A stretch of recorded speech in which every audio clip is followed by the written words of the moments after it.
I am Sundar, Managing Director, Formula Spoken English. English నేర్చుకోవడానికి మీరు చేస్తున్న ప్రయత్నం చాలా మెచ్చుకోదగ్గది. మనం ఎంత ప్రయత్నించినా దానికి సంబంధించిన ఫలితం రాకపోతే ఉపయోగం లేదు. చాలామంది అడుగుతున్నారు, సార్ మీరు చాలా క్లాసెస్ చెప్పారు, ప్రిపోజిషన్స్ మీద చెప్పండి. చాలామంది మిస్టేక్ చేసేది కూడా ప్రిపోజిషన్స్ ఏనండి. ఇంగ్లీష్ వచ్చిన వాళ్ళు, ఫ్యాకల్టీ, ఈవెన్ ట్రైనర్స్ కూడా ఒకసారి మిస్టేక్ చేసేది ఎక్కడ ఉంది అంటే అది ప్రిపోజిషన్స్. అసలు ప్రిపోజిషన్ అంటే ఏంటో చూద్దాం. ప్రీపోజిషన్ అంటే పొజిషన్కి ముందు వచ్చేది. సింపుల్గా అర్థం చేసుకోవాలంటే అంటే ఐ ఆమ్ ఇన్ క్లాస్ అన్న, ఈ క్లాస్ అనేది పొజిషన్ అయితే దాని ముందు వచ్చింది ఇన్ అవుతుంది. The duster is on the table అన్న, టేబుల్ అనేది పొజిషన్ అయితే ఈ ఆన్ అనేది ప్రిపోజిషన్ అవుతుంది. సింపుల్గా గుర్తుపెట్టుకోవడం. అసలు డెఫినేషన్ ఏంటి?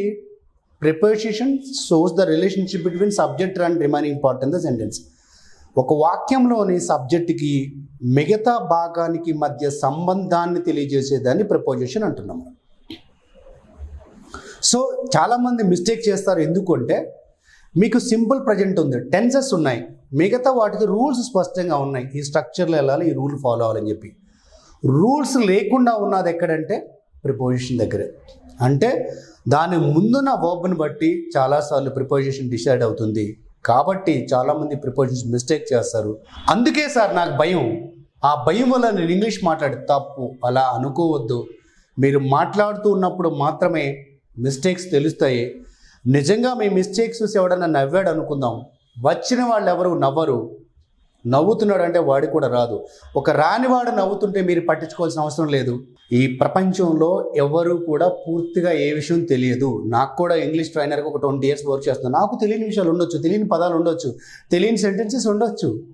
నాకు ఉపయోగపడేంత వరకు, నాకు అవసరమైనంత వరకు నేను నేర్చుకున్నా, మేనేజ్ చేయగలుగుతున్నా. మీరు కూడా అంతే. మీరు ఒక షేక్స్పియరో లేకపోతే టూ మచ్ ప్లేయర్ అవసరం లేదు. మనకి కావాల్సినంత వరకు నేర్చుకోవడం ప్రయత్నిస్తున్నాం. ఈ ప్రయత్నించే క్రమంలో చిన్న చిన్న మిస్టేక్స్ జరిగితే ఎట్టి పరిస్థితిలో కుంగిపోవద్దు. ముఖ్యంగా ఎదుటి వాళ్ళ గురించి ఆలోచించవద్దు. మీకు వచ్చింది చెప్తూనే వెళ్ళండి. ఎవరొకళ్ళు నిజంగా తెలుసుకున్న వాళ్ళైతే, వాళ్ళకి నిజంగా పూర్తిగా తెలుసుంటే వాళ్ళు కరెక్ట్ చేస్తారు తప్పితే కామెంట్ చేయరు. కాబట్టి ఎవరో ఏదో అనుకుంటారని మీరు నేర్చుకోవాల్సిన ఇంగ్లీష్ని, ఆ ఫ్లూయెన్సీ రావడాన్ని ఆపుకోవద్దని చెప్తున్నాం. సో ప్రిపోజిషన్స్ గురించి చెప్తూ ఇవాడు అక్కడ 3 పదాలు మేజర్గా చెప్పదలుచుకున్నాను. మూడింటికి ఒకటే రాసా, చూసుకోండి మీరు. On time, situation, place. In time, situation, place. At time, situation, place. So ఇప్పుడు ఒక్కసారి మీకు అర్థమయ్యేటట్టు చెప్పుకుంటూ ఆన్ టైం గురించి మాట్లాడుతున్నాం. ఇక్కడ డే కానీ డేట్ కానీ వస్తుంది. అక్కడ టైం అంటే ఏంటి? Day or date. గుర్తుపెట్టుకోండి, day or date. I was born on 18th. On Monday. అర్థమవుతుందా? ఆన్ టైంకి వాడాల్సి వస్తే డే కానీ డేట్ కానీ. He came on Monday. She called me on Tuesday. Day చెప్తున్నాను. he conducted a meeting on 20th. Or we are going to conduct a general meeting on 25th of this month. So date చెప్పినా, day చెప్పినా అక్కడ on చెప్తున్నాం. ఇక్కడ వరకు clear కదా? Situation చెప్తుంది on that moment, at that moment. I am on vacation అంటున్నా, అంటే వెకేషన్లో ఉన్నాను. ఆఫీసర్ ఆన్ డ్యూటీ అంటే ఎలాంటి సిచ్యువేషన్లో ఉన్నాడు? డ్యూటీలో ఉన్నాడని చెప్పడానికి ఇన్ డ్యూటీ అన్నాం అక్కడ మనం. ఐ ఆమ్ ఆన్ లీవ్ అంటున్నా, ఇన్ లీవ్ అంటలా. నా సిచ్యువేషన్ చెప్తున్నా. చాలామంది ఇక్కడ ప్రిపోజిషన్స్కి ఒక్కటే గుర్తుపెట్టుకోండి, ట్రూ ట్రాన్స్లేషన్ చేయకూడదు. తెలుగులో లో అంటే లో అని, తో అంటే విత్ అని అనకూడదు. ఎందుకంటే నేను జ్వరంతో బాధపడుతున్నా, ఐఎమ్ సఫరింగ్ విత్ ఫీవర్ అనకూడదు. అక్కడ సఫరింగ్ ఫ్రమ్ ఫీవర్ అనాలి. ప్రిపోజిషన్స్కి తెలుగు యాజ్ ఇట్ ఈజ్గా ట్రాన్స్లేట్ చేయకూడదు, గుర్తుపెట్టుకోండి. ఇక్కడ దారిలో ఉన్నాను అంటే ఆన్ ది వే అనాలి తప్పితే ఇన్ ది వే అనకూడదు. డ్యూటీలో ఉన్నాడు, he is on duty, in duty కాదు. లో అనేదాన్ని మీరు ట్రూ ట్రాన్స్లేట్ చేయకూడదు. సిచ్యువేషన్ చెప్తుంది. ప్లేస్. సో ఇక్కడ సిచ్యువేషన్ చెప్పాను. ప్లేస్ అంటే ఏంటి? The duster is on table, the bottle is on the desk. On అంటే అక్కడ, మీద. The cat is on the wall. So 3 అర్థం చేసినాం. సో ఆన్ అనేది టైం చెప్తుంది, సిచ్యువేషన్ చెప్తుంది, ప్లేస్ చెప్తుంది. ఒక్కొక్క దానికి నేను 3 ఎగ్జాంపుల్ రాశాను. కుదిరితే ఈ సెంటెన్సెస్ రాసుకొని చెక్ చేసుకోండి.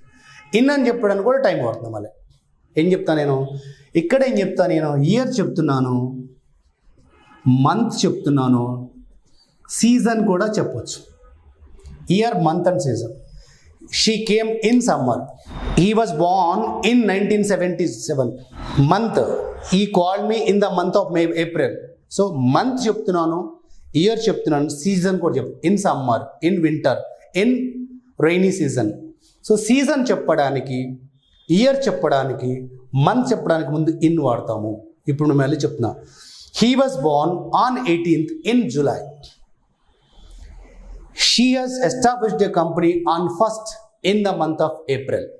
సో అర్థమవుతుంది కదా. On, in. సిచ్యువేషన్ ఏంటి మరి? He is in problems, we are in happy mood, she is in sad mood, they are in troubles, he is in dilemma, he is in tensed situation. ఇక్కడ సిచ్యువేషన్లో in వాడుతున్నాం మనం. అర్థమైంది కదా. మరి ప్లేస్ ఎక్కడ వాడతాం? We are in class, she is in the office, he is in the cab, they are in meeting, we are in training hall. Place కూడా వాడుతున్నాం. సో ఇక్కడ కూడా వాడుతున్నాం. సో సందర్భం చూసుకోండి అంతే. సో టైం వస్తుంది, సిచ్యువేషన్ వస్తుంది, ప్లేస్ కూడా వస్తుంది. ఇంకా ఎట్ అనేది ఏంటంటే particular time, point of time. She called me at 7 o'clock. Meet me at 12 o'clock noon. అర్థమైంది కదా. అలాగే ఆ సమయంలో అంటాకి ఇన్ దట్ టైం అనకూడదు. at that situation. So many people lost their jobs at corona pandemic time. In corona time అనకూడదు. at that situation. I didn't understand what to take decision at that moment. ఆ టైంలో ఏం చేయాలి, ఆ టైంలో అంటున్నాం కాబట్టి ఇన్ అనకూడదు, ఎట్ అని అనాలి. I didn't have answer at that moment. ఆ సమయంలో నాకు అసలు ఆ సిచ్యువేషన్లో నాకు ఏం చెప్పాలో ఆన్సర్ తెలియదు. సో ఇక్కడ ఎట్ ప్లేస్కి దగ్గర అంటున్నాం. ప్లేస్ అంటే దగ్గర. Our office is at Ameerpet, at Maithrivanam in Ameerpet. పలానా ప్లేస్ దగ్గర, at Maithrivanam in Ameerpet. I'm working in Hyderabad at hitech city. అక్కడ పెద్ద చేస్తున్నాను, పెద్దదాన్ని ఇన్ తీసుకున్నాను. I'm living in Hyderabad. I am living in Amirpet. I am living in Hyderabad at Amirpet. So at అనేది కూడా వాడుతాం. సో ఈ మూడింటిని వాడతాము. సో టైంకి పరంగా చూసుకుంటే డేట్కి ఆన్ వస్తుంది, ఇయర్ మంత్కి ఇన్ వస్తుంది, పాయింట్ ఆఫ్ టైం చెప్పడానికి ఎట్ వాడతాం. Call me at mid night, time చెప్తున్నాం. అలాగే సిచ్యువేషన్ చెప్పినప్పుడు కూడా వాడతాము. ప్లేస్ చెప్పినప్పుడు ఇక్కడ ప్లేస్ చెప్పినప్పుడు ఆన్ అంటే మీద అని, ఇన్ అంటే లోన అని, ఎట్ అంటే అక్కడ, దగ్గర అని మీనింగ్ వస్తుంది. వీటిని సరిగ్గా వాడండి. వీటితో పాటు మరికొన్ని మిస్టేక్స్ ఎక్కడ చేయడానికి అవకాశం ఉందో మరొక వీడియోలో చూద్దాం. సో మరొకసారి చెప్తున్నా, తప్పో ఒప్పో ముందు మాట్లాడండి. మాట్లాడడం అలవాటు చేసుకున్న తర్వాత దాన్ని ఉప్పుగా మాట్లాడడం ట్రై చేద్దాం, ఫ్లూయెంట్గా మాట్లాడదాం. ఆంగ్లం అంత కష్టం కాదని నిరూపిద్దాం.